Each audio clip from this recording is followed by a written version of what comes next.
Welcome to Unfiltered Crossroads, a podcast exploring the intersection of race, religion, and politics in America. Hosted by Baron Jones, this podcast aims to encourage deep thought, challenge perspectives, uplift spirits, and inspire growth. Each episode takes a closer look at the complexities of these topics, offering insights that provoke meaningful conversations. Stay tuned and join us at the Crossroads. Here's Baron. Welcome to this pop-up episode of Unfiltered Crossroads. This off-schedule episode comes to you as a result of some events that took place on yesterday, September the 10th, 2025, and events that hit our society in America here so hard that I needed to pause in order to bring this straight to the mic. I'm recording this episode today on September the 11th, 2025, the day following the murder of Charlie Kirk. And I'm sure by now you have not missed the news that Kirk was shot during a live event, Utah Valley University. And this event meets us at the intersection of race, religion, and politics, which is what I discuss on this channel. So we're going to spend the entire episode today talking about it, and secondarily gun rights issues and restrictions and Second Amendment policy that flow out of a public shooting like this. His murder occurred right in the middle of one of his, what he called America Comeback Tour stops. And an hour and a half after the initial news broke of the shooting, the official confirmation came in that he had passed away from his injuries. Now, at the moment that I heard about the shooting, even prior to his passing away, I could not help but remember something that he himself, Charlie Kirk, said 2 years ago. A quote from that time, which was one of the most inhumane and tone-deaf and cruel statements that really I have ever heard from a political commentator, and that it came on the heels of another tragedy where multiple children had been shot and killed. And that's saying a lot, because we have a lot of overreaches and reckless and irresponsible statements that we hear from political commentators. But here's what he said, again, almost 2 years ago. Quote, "I think it's worth to have a cost of, unfortunately, some gun deaths every single year so that we can have the Second Amendment to protect our other God-given rights. That is a prudent deal. It is rational." I'm sorry, what was that? Prudent? Rational? You just saw 20 kids get their heads blown off in school and you tell me that's prudent? That's rational? You, sir, are talking about gun deaths like they are some line item on a budget, like they are some type of, reasonable cost of doing business. You are calling the murder of innocent people, children, families, students in school, a prudent deal? And yes, people, he said this in the aftermath of yet another mass shooting in America. How insensitive is that when people are still laying cold on the slab and all you can say is it's prudent and rational? One of those moments when the country is grieving and all people want is some compassion, some accountability, maybe some hope that we could make it stop. But all he could muster up was it's rational and prudent. Now, he just didn't disagree with gun reform. He went further. He went cold-hearted. He went calloused. He went inhumane. And now, 2 years later, he is shot, dead, murdered. And the words he spoke, the words that we're quoting today, are his words. Nobody's twisting his words.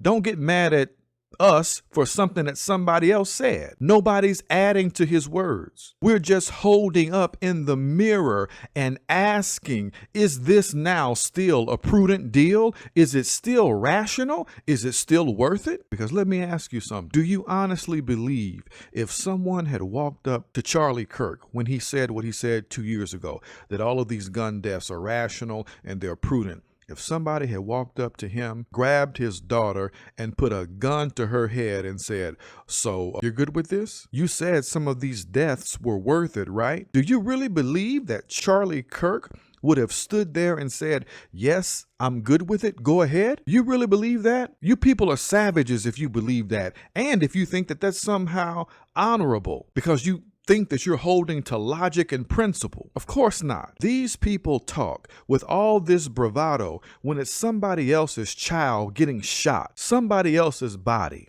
somebody else's pain, somebody else's school shooting.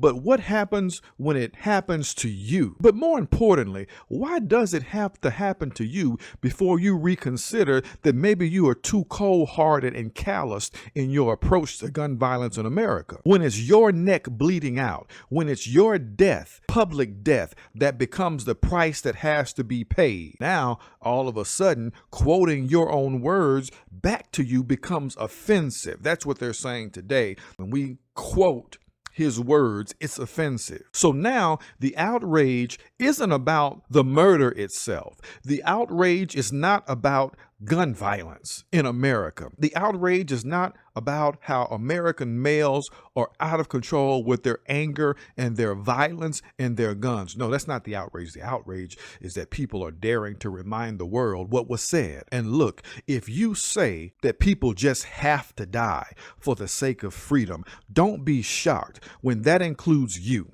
If you call it rational, do not get mad and angry and say, "Okay, well, I guess this was the rational result." When people say that, don't get mad at them. When you said previously it was rational and prudent. But you know what? It's not just the quote that's bothering me. It is the way that so many on the right, the MAGA crowd, the gun worshiping crowd of conservatives who have talked for years about this issue with such cold detachment, like human lives are poker chips that can slide across the table. Thoughts and prayers.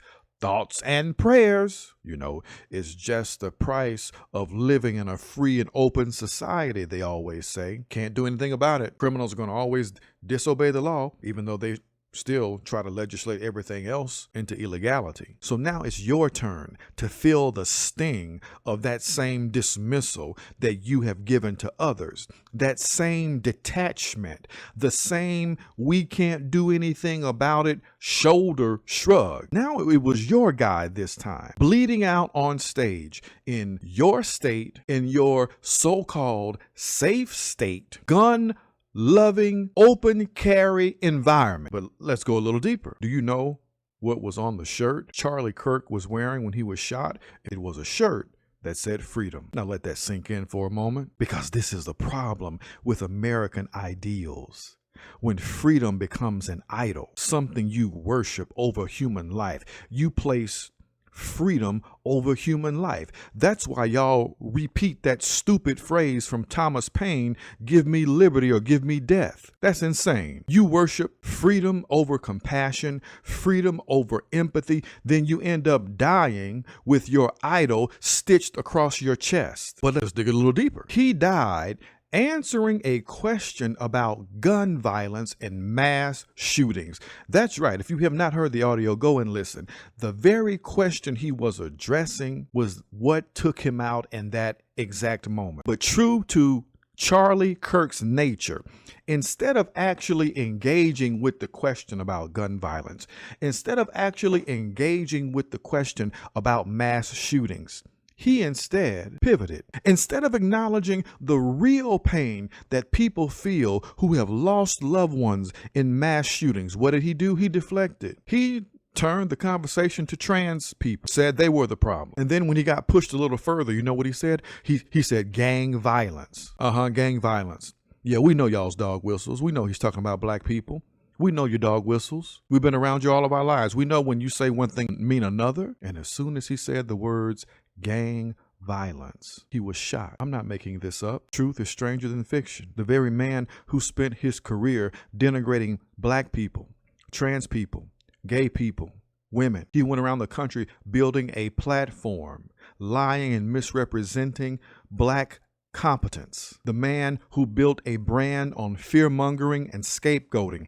used his final breath to once again come at black people and to blame black people. And in that moment, as he spoke the words gang violence, he was gunned down. But let's go a little deeper. Who shot him? Who gunned him down? Was it a trans person? We don't know that yet. Today is September the 11th when I'm recording. It happened September the 10th. But we do know this, based upon the pictures of who the police are showing us, it was not a black person. Oh no, oh no. You say gang violence. You misrepresent and denigrate black people. But as you say that, you get gunned down by a white person in a white city, in a white state, on the campus of a white university. The main person of interest looks to be a white man who gunned down another white man in a white city, in a white state, at a white university. So shooting Charlie Kirk, a white conservative man, in cold blood after he said gang violence. Do you see the irony there? Do you feel the irony?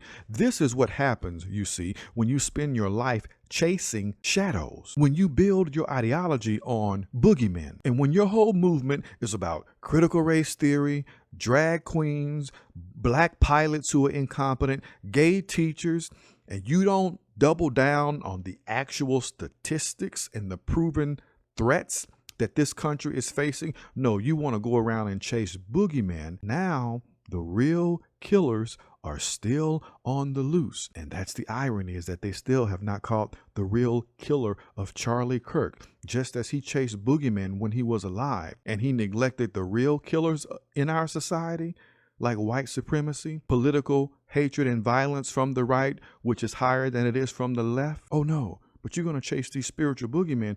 And meanwhile, now that you have been shot to death, your real killer is still on the loose. But let's dig a little deeper. Because you see, black people, we didn't kill Charlie Kirk. In spite of his denigration of us and our competence, we had nothing to do with a white man who shot another white man in a white city, in a white state, on the campus of a white university. But you better believe, black people, it's going to be a moment for us to suffer some things because of this.